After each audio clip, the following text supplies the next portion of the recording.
নমস্কাৰ আৰ্টিষ্ট কিচেনৰ আন এটা ভিডিঅ'লৈ আপোনালোকক স্বাগতম জনাইছোঁ। আজিৰ এই ভিডিঅ'টোত লৈ আহিছোঁ মালাই চিকেনৰ এটা খুব সুন্দৰ ৰেচিপি। মেথি শাক দি বনাম চিকেন মেথি মালাই। ভিডিঅ'টো শেষলৈকে চাই থাকিব।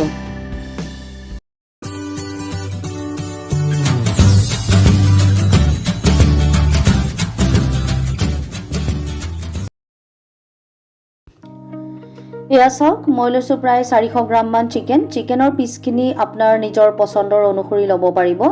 আৰু ইয়াৰ লগত দিম এতিয়া মই অকণমান নিমখ, এচামুচমান আদা আৰু দৈ দি ভালকৈ সানি ৰাখিম। এয়া দিলোঁ অকণমান আদা আৰু দৈ 3 চামুচমান ইয়াতে দি 15 মিনিটমানৰ কাৰণে মেৰিনেট কৰি থৈ দিম। ইয়াত আমি নহৰু ব্যৱহাৰ কৰা নাই আৰু হালধিও দিয়া নাই, যিহেতু আমি চিকেনৰ গ্ৰেভিখন হোৱাইটকৈ বনাম।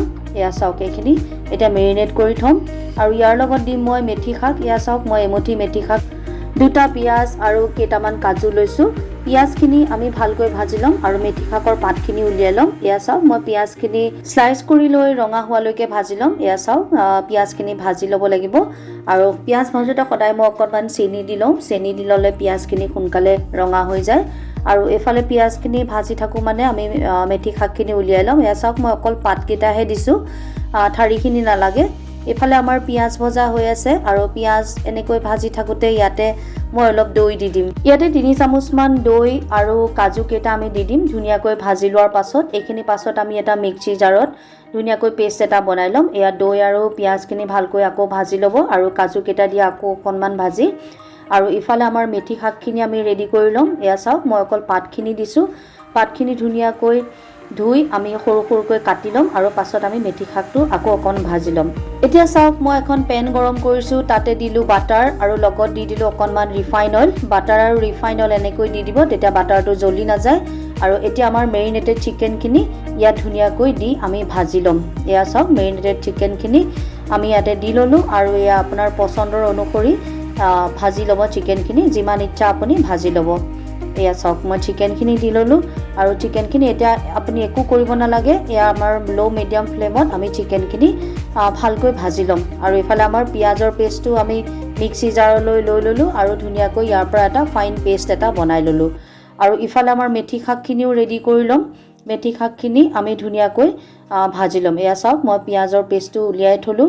তাৰ মাজে মাজে এবাৰ দুবাৰ আপুনি চিকেনখন লৰাই থাকিব। এয়া চাওক, মই চিকেনখন লৰাই দিছোঁ।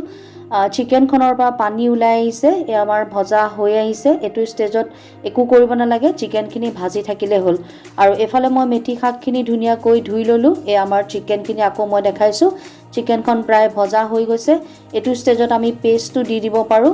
আমাৰ পিঁয়াজৰ পেষ্টটো ধুনীয়াকৈ ৰেডি হৈ আছে। এয়া চাওক, মই পিঁয়াজৰ পেষ্টটো যেনেকৈ আছে দি দিছোঁ আৰু চিকেনখনত একো দিয়া নাই। পাছত আমি আকৌ অকণমান নিমখ দি দিম আৰু ফ্ৰেছ ক্ৰীম অকণ পাছত দি দিম। এতিয়া চিকেনখন পিঁয়াজৰ গ্ৰেভিটোৰ লগত অকণমান উতলিবলৈ দিম। ল' ফ্লেমত তাক অকণমান ঢাকি থৈ দিম, 10 মিনিটমান এনেকৈ ৰাখিম। এয়া চাওক, মই অকণমান নিমখ দি দিলোঁ আৰু এয়া ফ্ৰেছ ক্ৰীম 2 চামুচমান দি দিলোঁ। আৰু এতিয়া ইয়াত আৰু একো দিব নালাগে, বেলেগ মছলা আমি একো নিদিওঁ। এতিয়া এখন কেৰাহীত অকণমান বাটাৰ আৰু তেল দি দিলোঁ আৰু তাতে কাটি ৰখা মেথি শাকখিনি আমি অকণমান ভাজি ল'ম। খুব বেছি ভাজিবও নালাগে। মেথি শাকৰ এটা তিতা ভাৱ থাকে, সেই তিতা ভাৱটো আঁতৰাবলৈ গৰম কেৰাহীখনত মেথি শাকখিনি অকণমান ভাজি ল'ব। আৰু এইফালে আমাৰ চিকেনখন চাওঁ আহক, চিকেনখন হৈ গৈছে। এয়া চাওক, চিকেনখন ধুনীয়াকৈ গ্ৰেভিটোৰ লগত মিলি গৈছে। আমি এক্সট্ৰা পানী দিয়া নাই, ইয়াত পানী আৰু বেলেগকৈ দিব নালাগে। এয়া আমাৰ মেথি শাকখনো ভজা হৈ গ'ল, খুব বেছিও ভাজিব নালাগে। এতিয়া আমি এই ভজা মেথি শাকখিনি এই আমাৰ চিকেনৰ গ্ৰেভিখনত দি দিম। এয়া চাওক, চিকেনৰ গ্ৰেভিখনৰ লগত মেথি শাকখিনি মিলাই দিম। আৰু এইটো আপুনি বনাই চাব।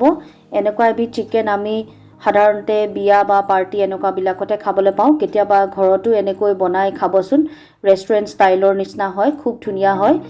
এয়া মেথি শাক আমাৰ এতিয়া বজাৰত পাবই, আপুনি এনেকৈ বনাই চাব। এয়া চাওক, চিকেনৰ কালাৰটো ধুনীয়া হৈ গ'ল। মেথিৰ এটা ষ্ট্ৰং ফ্লেভাৰ পাবলৈ মই ইয়াৰ লগত 1 চামুচ কচুৰি মেথি মিলাই দিছোঁ। আপুনি কচুৰি মেথি নিদিবও পাৰে, অকল মেথি শাকৰখিনিয়ে দিব পাৰে। এয়া চাওক, এতিয়া আমাৰ ফাইনেলি চিকেনটো ৰেডি হৈ গ'ল। ইয়াৰ লগত আপুনি ইচ্ছা কৰিলে অকণমান বাটাৰ দি দিব পাৰে। এয়া চাওক, মই গাৰ্নিচিঙৰ কাৰণে এটা টিপ এটা আপোনাক দি দিছোঁ। ইয়াত দিলোঁ অকণমান বাটাৰ আৰু দিলোঁ এয়া কেইটামান কাজুখিনি অকণমান ধুনীয়াকৈ ৰঙা হোৱাকৈ ভাজি ল'ব। আৰু ইয়াৰ লগত দি দিলোঁ অকণমান ৰেড চিলি পাউডাৰ।